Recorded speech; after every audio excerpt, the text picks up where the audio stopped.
ঢাকাই চলচ্চিত্রের তারকা দম্পতি নাঈম শাবনাজ দীর্ঘদিন সিনেমা থেকে দূরে থাকলেও এখনও দর্শক মনে রেখেছে এই জুটিকে। শনিবার ৫ অক্টোবর নাঈম ও শাবনাজ তাদের বিবাহিত জীবনের ৩০ বছর পূর্ণ করলেন। অন্যদিকে ১৯৯১ সালের ৪ অক্টোবর মুক্তি পেয়েছিল নাঈম শাবনাজ জুটির প্রথম সিনেমা চাঁদনী।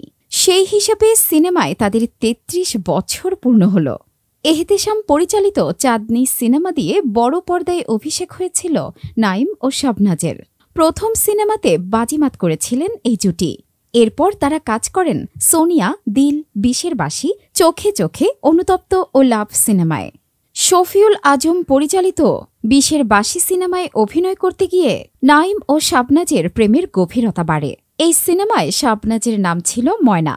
সেই থেকে এখন পর্যন্ত স্ত্রীকে ভালোবেসে ময়না নামেই ডাকেন নাঈম। ১৯৯৪ সালে ৫ অক্টোবর বিয়ে করেন তারা। নাঈম বলেন, সিনেমায় অভিনয় করতে গিয়ে দুজনের কাছে আসা দেখতে দেখতে দাম্পত্য জীবনের ৩০ বছর পার করে ফেললাম আমরা। ২ সন্তান নিয়ে বেশ ভালো আছি। বিবাহিত ও চলচ্চিত্র জীবন প্রসঙ্গে শাবনাজ বলেন, জীবনসঙ্গী হিসেবে নাঈমের মতো পরিপূর্ণ একজন মানুষকে পাওয়া ভাগ্যের ব্যাপার। আমরা সুন্দর একটি জীবন গড়েছি, সুখী একটি পরিবার গড়েছি। এখন সন্তানদের ঘিরেই আমাদের যত স্বপ্ন। সিনেমাতেও আমাদের ৩৩ বছর হয়ে গেল। শ্রদ্ধার সঙ্গে স্মরণ করতে চাই আমাদের প্রথম সিনেমার পরিচালক শ্রদ্ধেয় এহতেশাম স্যারকে। এছাড়া আমাদের সব সিনেমার পরিচালকদের প্রতি কৃতজ্ঞতা।